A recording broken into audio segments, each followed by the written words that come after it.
Okay, we are at the southeast corner of the home. The structure faces north. And we come up here and we see all of our windows, all our fenestrations. We've got shiplap and brick. The home is mostly brick, but we do have some shiplap. And we see all of our fenestrations, our windows, and our gable vents. All of our fenestrations, none of them have, which was typical when the home was built. I get that, but by today's building practices, we would have Z-bar flashing over all these windows like this. And these three windows right here have been replaced at some time. Most of our screens are missing. I'm counting 4 screens right here. Now it's a gable roof, it's a gable vent. When we come over here, our freeze board, okay, we're missing some of our freeze board is missing over here at this part of the gable end. Coming down along, this little pipe that's coming out of the house, that's a secondary drain for the evaporator coil for the air conditioning system. When water's coming out of that, it's supposed to be over a window, and it is. It's going to hit the roof. There should be rain gutter there, so if you put rain gutter there, then this pipe is no longer in the proper location so that you can see it drain. Now underneath here, where we should have kick-out flashing, so the water coming off the roof doesn't drain down the side of the house. So either the air conditioner is draining down the side of the house, the secondary emergency drain pipe is draining down the side of the house, and the kick-out flashing is not draining down the side of the house, and that's what's causing all of this damage right here. So we're coming on along. Now over the windows with it holding brick, our lintels holding brick, there should have been, and I get it, in 1940 they did not put weep holes over lintels. They didn't put weep holes over your sill plate either, so we don't have weep holes. Another thing we don't have is control joints. They didn't do control joints back then. So now around the edge here, this is a parge coat. And a parge coat, if we were doing a wood destroying insect report, which we're not, but if we were, I'm going to close this gate. Excuse me. I would say that parge coat was conducive to wood destroying insects. I said I was going to close the gate. There we go. There you go, old man. A parge coat is like a cake frosting. Just because a parge coat is cracked doesn't mean the home is cracked. The foundation, the grade beam wall, stem wall, some people call it. Call it what you will. But the perimeter grade beam wall that holds the house is part of the foundation. Okay? Just because the parge coat is cracked, that's an aesthetic issue. It doesn't mean that the foundation is cracked. And just because it's not cracked doesn't mean the foundation grade beam stem wall is not cracked. And we got cracks over here. See, it creates voids. Where I'm going to, what I was speaking to, is the structural pest control board. If I was doing a wood destroying insect report, we'd call that conducive to wood destroying insect, conducive to termites, because they could travel up from the ground between the concrete and the parge coat unnoticed. And that's the way they work. That's the way they work. So we're coming on down here, and our water coming off is continuing down around this window, and so we have some window issues here. Now when I see tape on these windows like this, for whatever reason, it looks to me like a home inspector might have been in here, like calling things to somebody's attention. But all our glazing putty is missing. Glazing putty is missing. So these windows should be reworked. And it's possible, that these windows might be replaced like those up there. It just depends on what you want to do. How you want to handle this. What does your project look like? What's your 5-year plan? What's your 10-year plan? What's your plan? So we got some stair-step cracks during the brick and mortar over here. And then we're moving on along and back to the crawl space. The cable guys come in and they just butcher the screens. Man, they just rip them up. Well, now animals can crawl in there. We're getting to winter. You think a rat would want to go up in there and get warm and find some food and shelter and moisture somebody just left the front door open for the rats. Okay, coming on along. Now we're coming to the front porch. We have a balcony. There's been some replacement of wood up here. So the wood that has been painted, it's a shame that they painted it. It should have been stained. If you paint it, the moisture that gets into the wood, and it can't escape. It's been encapsulated. And if it can't escape, then it will rot prematurely, and then you end up replacing wood, kind of like we replaced some wood right here. So we're coming over here with these cantilevers that are coming out.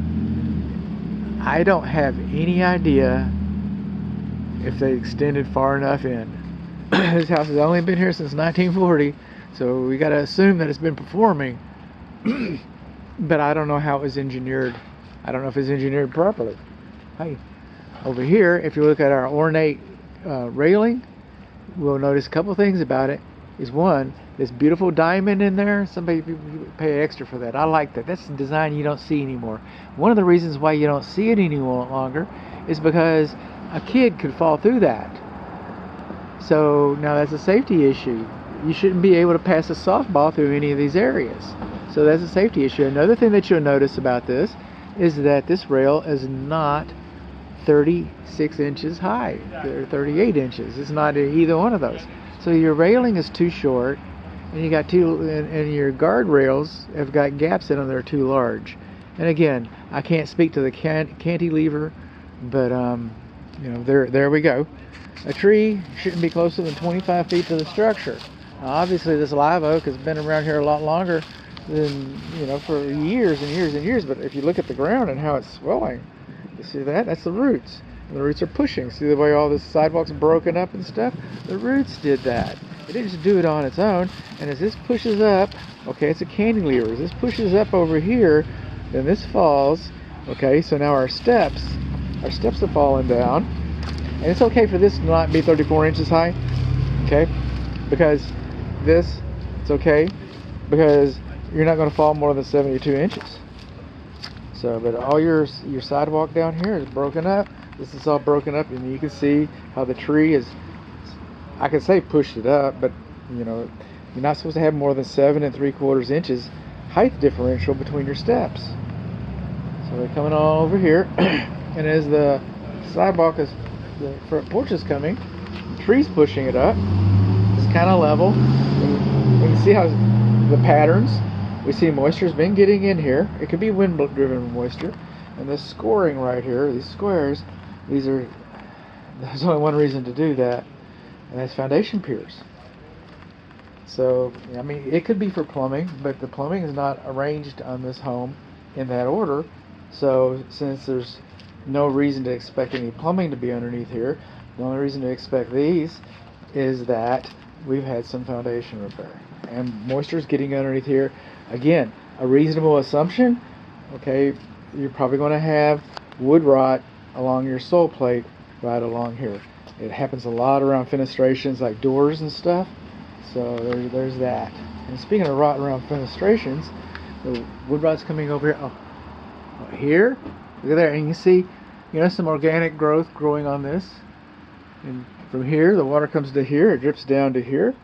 We don't have weep holes over here, so the water collects on the lintel. That's that metal plate that holds the brickwork up. So water's been collecting up over here and then running down the sides. And causing all this rot like this. Okay, so we'll keep it on going. Can it get any better? Oh yeah, it can get better. Now see these holes, and this is better. See these holes? See that hole right there? Right there, that hole? Okay, got another one right there. See that hole? Okay. There's only one reason for those holes.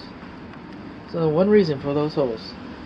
So much so that the Texas Structural Pest Control Board says that if I see holes like that, I can actually make a determination that this house has been treated for wood-destroying insects. It's been treated actually for subterranean termites. That is called proof. Okay, that is that this house has been treated for subterranean termites. I don't know when it was treated. I do not know who treated it, and I do not know what they treated it with. In fact, I don't know how many times this house has been treated since 1940, but it would be reasonable to assume that it's been treated more than once. We know for a fact that it has been treated as minimum at least one time for wood-destroying insects or subterranean termites. That's pretty good. I'm going to come back and get a still image of that. That's pretty messed up, man. Okay, and I don't know about the cantilevers and like this. Okay, we got some separation between the brick and mortar right here by the west side front door. This, I say the west side, This is a duplex. This is a duplex. And again, in 1940, they didn't do this, but when you have your exterior sconces like this for your lights, okay, your carriage lamps, they should have been sealed to help prevent moisture infiltration into the walls. Of course, we don't have our, and then we got some cracking between the brick and mortar right in here. Okay, got a little bit of movement, and then this right here. That's what we got. Oh, try to get down these crooked steps. Hope Grampy doesn't trip up. We're coming on along. Again, we do not have this rain gutter. That's about an inch. You're supposed to have about an inch gap between the rain gutter butt end and the brickwork. And so that's probably about right. It's probably a little bit shallow, narrow, but we should have had kick-out flashing up there as well. And if we look up in here in our soffits, we got a little bit of soffit damage up there. Okay, coming on along, we got some separation. We're transitioning from the east side to the west side. We're heading west. We're going around the house counterclockwise. We're on the north side of the house. We've got some cracks in our brickwork above our soldier bricks, and then the other brick above the lintel right there. The lintels are metal. They expand and contract. So they cause cracking around your brickwork. Expanding, contracting, cracking around your brickwork. It'd been nice if you'd had weep holes, but nobody even, I don't think they even had the word even existed when this home was built. So there's that. So, and we don't know a lot of things about the way it was built. I always caution my clients about retrofitting, okay?